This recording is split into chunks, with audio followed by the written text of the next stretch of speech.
On a tropical beach in Thailand, heavily armed police smash through the doors of a luxury villa and drag a quiet Swiss IT executive away in handcuffs. His crime was leaking a massive cache of emails, exposing a $4.5 billion heist, stolen directly from the Malaysian people. But while this whistleblower was locked inside a sweltering Bangkok prison, the scam's mastermind was using the stolen cash to finance Hollywood blockbusters. This is how a routine corporate employee accidentally uncovered the largest sovereign wealth robbery in history, and the terrifying trap that was set to silence him. To understand how an IT executive ended up in a Thai jail, we have to go back to April 2009. Najib Razak had just become the Prime Minister of Malaysia. He promised to transform his country's economy. To do this, in July 2009, he established a state-owned investment fund called One Malaysia. Najib Razak appointed himself as the chairman of its advisory board. The official idea was simple. The Malaysian government would borrow billions of dollars to build infrastructure, fund green energy, and attract foreign investments.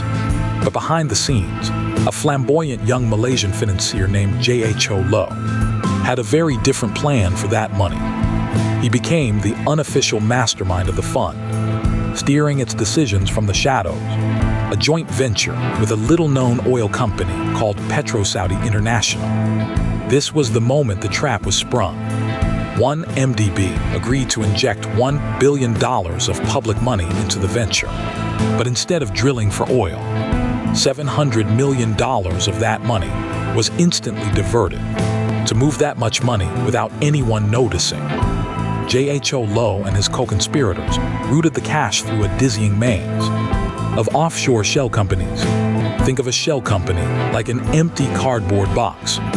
It has an address and a name, but no employee, no offices, and no real business. By passing the money through box after box across the globe, the original source of the cash became completely invisible. It was an international money laundering operation, disguised as a state development fund. But $700 million was just the beginning. To pull off a multi-billion-dollar heist, you need the stamp of approval from the biggest names on Wall Street. Enter Goldman Sachs. Between 2012 and 2013, Goldman Sachs underwrote 3 massive bond offerings for one MDB, raising a staggering $6.5 billion. For their trouble, Goldman Sachs charged a mind-boggling $600 million in fees. This was several times higher than normal market rates and industry norms, raising immediate red flags that the bank chose to ignore.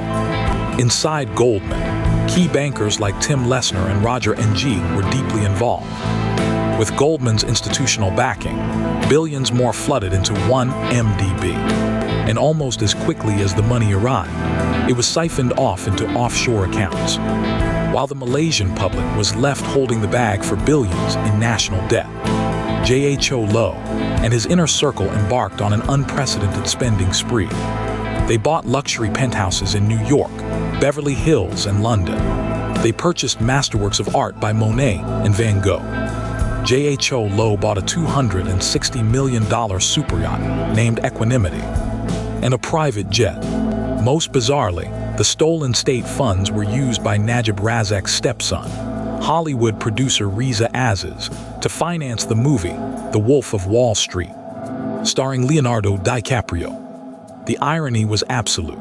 A movie about rampant financial fraud was funded by the largest real-life financial fraud in history.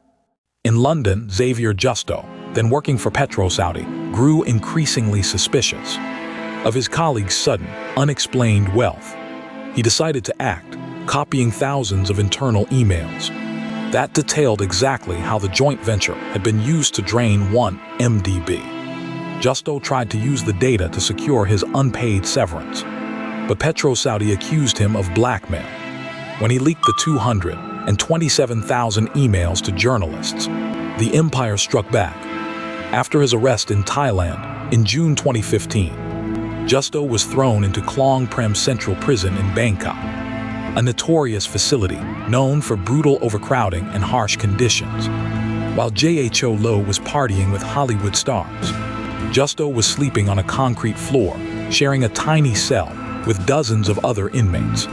He was blackmailed and pressured into signing a false confession, without a lawyer present. In August 2015, he was sentenced to 3 years in prison, but his sacrifice was not in vain. In July 2015, just weeks after his arrest, the Wall Street Journal used the leaked data to drop a bombshell report. Nearly $700 million of 1MDB money had been deposited directly into the personal bank accounts of Prime Minister Najib Razak. The revelations triggered global outrage. In July 2016, the U.S. Department of Justice moved to seize over $1 billion in assets bought with stolen 1MDB funds. By May 2018, the political tide in Malaysia turned.